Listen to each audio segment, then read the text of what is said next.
Our show is about to begin.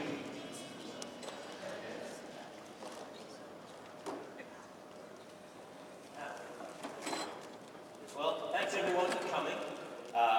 Welcome to the Grails podcast.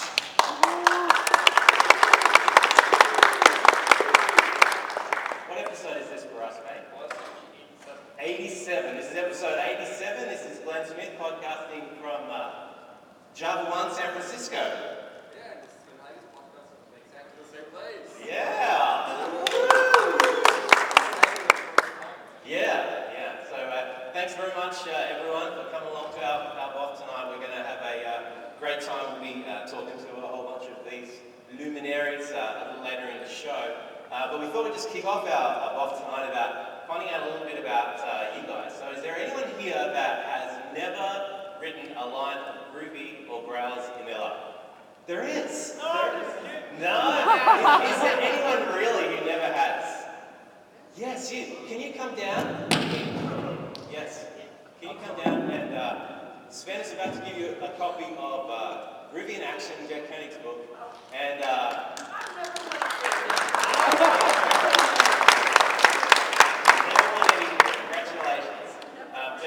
sign that for you later on if you want to get it personally endorsed to get you on your way with Groovy. Okay, is there anyone here who's been using Groovy for more than 4 years?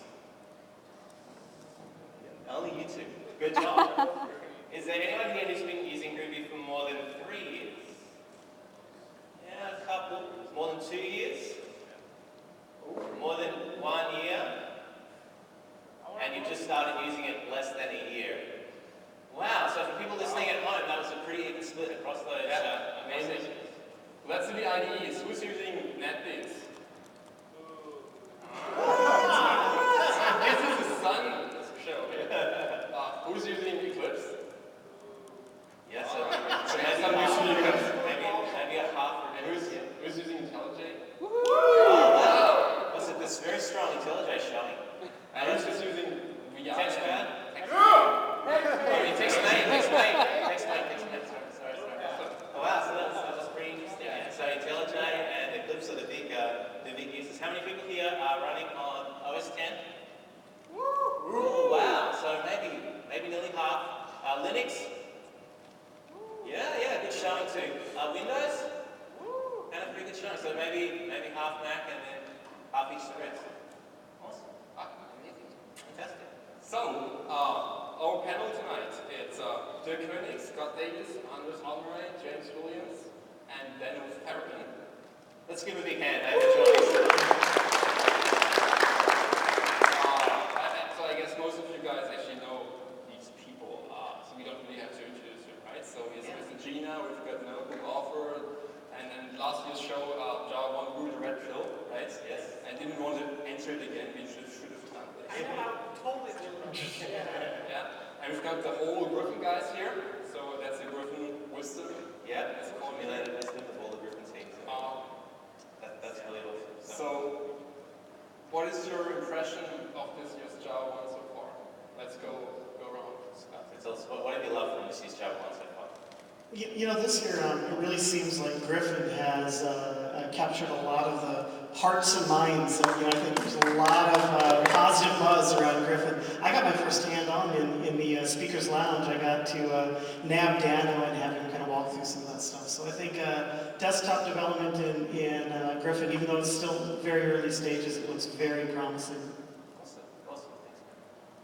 Yes, and what I like most about JavaOne is meeting all the people.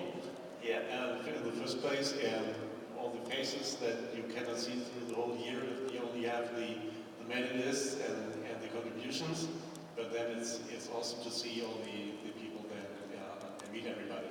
But what I see this year in JavaOne concerning Ruby and Grails is it's no longer so new. It is like in almost every session there's something about Ruby and Grails, but it's not even mentioned in the title or in the description.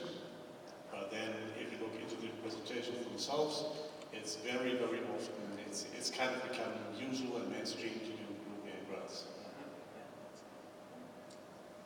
Yeah, that's amazing. In just a few years, Ruby, Grails, and we hope eventually Griffon, have become very pervasive here at the Java community gathered at JavaOne. And it's really great to see familiar faces, see a real face behind the Twitter handle for the majority of us.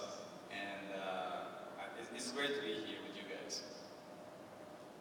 I'm most excited about how Griffin, Groovy, and Grails seem to be kind of like the little engine that could, because we were a little bit down when it came to notification time about there not being as many presentations and such, but it's just like other panelists have said, it's come out in every place that was expected and unexpected, and that gives me a lot of hope for stuff like the Java store, which we have our first Griffin application there, thanks to Dana.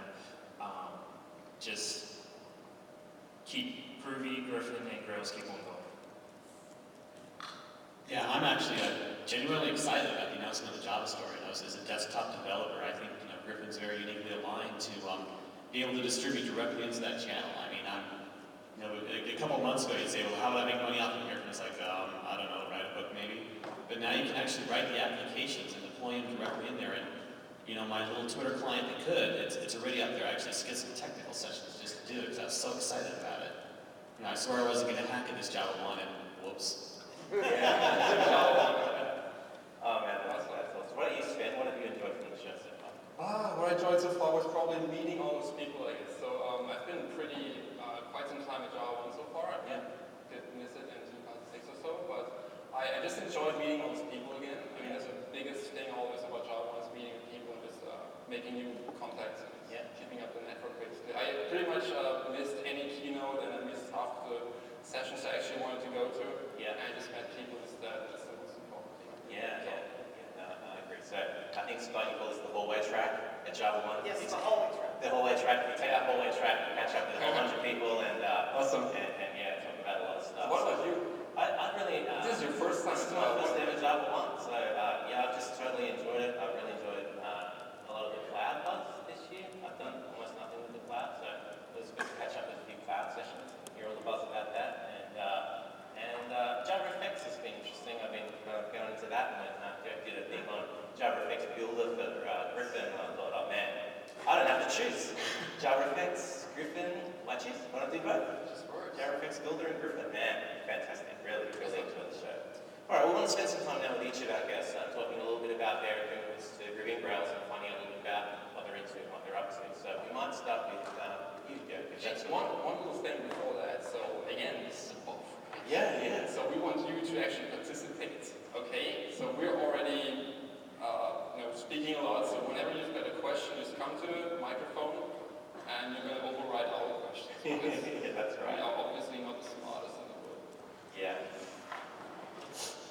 Awesome. So let's start with you, Dirk. Now, one of the things we really want to ask you is that your company, Canoe, does a lot of commercial work in the Grails and Groovy space, and you talk to a lot of clients. And I guess we've already had some talk over the conference about how you can sneak Groovy and Grails into organizations, but you guys actually almost have a new business card now. So tell us a bit about it.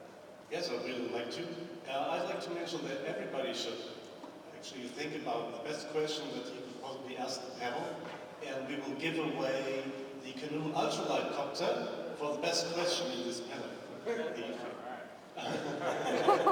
The panel itself is excluded from the competition, which is an indoor helicopter actually. It resembles the Canoe Ultralight Climb, which is remote controlling of swing interface. It's called Havoc Stinger, right? So I've been asked how to sneak in Groovy into an organization, and I have to say even more difficult than sneaking it in is removing it once it's in. People get really addicted. Now, I must say that a few years ago, that was kind of a question that I was concerned with day by day, how to introduce people to Groovy and how to come over the resistances and get confidence in the technology.